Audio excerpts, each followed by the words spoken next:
I want to show you everything I know about the game Grendel, and we're going to go faction by faction. So let's start off with the main character, Grendel. On Grendel's turn, he's going to reach into his bag and draw 3 tokens out. In this case, I happen to get one of each.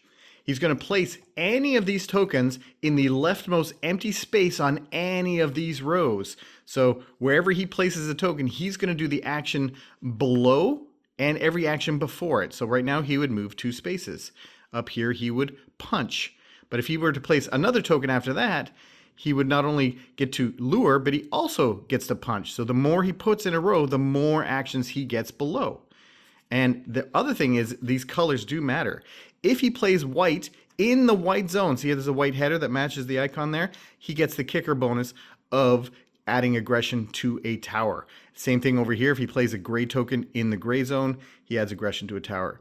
If he plays red in the red area here, then he gets to take a token out of his bag and then put a token back in his bag, fishing for tokens that he wants. Especially important once he has his upgrade tokens in his bag. That is that. Now let's go through what each of these actions do. Here is where he punches. One punch can punch a grunt. Grunts are the little guys on the board, like these guys or these little guys here. He has to be in that space to punch them. So he has to move to that space and then he can punch. And he just literally kills them, puts them off the board. Whenever he destroys anything in the game, Grendel gets to put a fear token in that spot. So that's pretty important. That's punching. Luring is attracting something from an adjacent space to a space where he has presence. So right now he only has this ambush token. He could lure that into that space if he so desired, but he could also, he has presence up here, he could lure something into that space if he wanted to as well. Then he gets another punch, so that would be 2 punches and a lure, and this is move 1 space. Down here, this is move 2 spaces, and this one is a fun symbol that means he gets to move on his fear network for free. So Grendel can move if he had right now, let's put a little example here. If he had a fear token here, and he had a fear token out here, and Grendel was there, he could move onto a fear network for free. So any spaces, adjacent spaces that had fear, he can move for free. And then because that's here, he could still move 2 either before or after doing that. So after he did this, he could still go 1, 2 and move somewhere else. So that's how that is.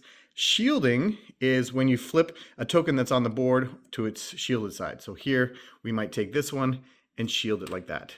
And that just gives it a little bit more resilience because the next action on this thing is to degrade. This is degrading somebody else's, an opponent's token. So wherever he is, he could degrade that token and it would go away. If that was a shielded token like that, then it would turn over to the unshielded side. And we should let you know that when he does all 4 of these chits here, not only does he get all 4 of these actions, but he also gets 2 upgrades. He discards any 2 chits from here, from out of the game, and he gets any 2 of these. And you can see that these all have all 3 colors and an extra little bonus icon in the middle. So when he places them, he gets that action as well. Now let's see what happens during a mayhem. During a mayhem, Grendel can punch a grunt for 1 aggression. He can spend 3 aggression to punch a captain, 2 aggression to degrade a token, and he can play his cards depending on the number. He also can move 2 spaces for spending 1 aggression, but he can also move to adjacent spaces that have his fear tokens for free. So it can do that fear network thing for free. So having a nice network of fear tokens is a strong strategy for Grendel as he moves around during the mayhem. Grendel has a lot of really cool cards that are very powerful, and the art on these, of course, is just stunning, just really amazing. That's a strong card. That's overpowered. Come on. Whenever Grendel destroys a token or a grunt, he gets to place one of his fear tokens in that space. But if it was a green mob's corruption token, he also gets a free punch in that space as well, which is pretty fun. If he destroys a captain, then he plays a shielded fear token in that space. Now let's talk about how Grendel scores. Now Grendel is going to score when he gets down to 0 in a mayhem. And he's only going to score in the zone where the mayhem happens. So if the mayhem was happening here in Brooklyn, then he's going to score 1 point for every space that has at least 1 of his fear tokens. So it doesn't matter if he has more than 1 fear token, he's still going to score. Now, in a space where there are 3 or more factions present, he will not score in a 2 or 3 player game. In a 4-player game, if all 4 factions are in a space, he will not score.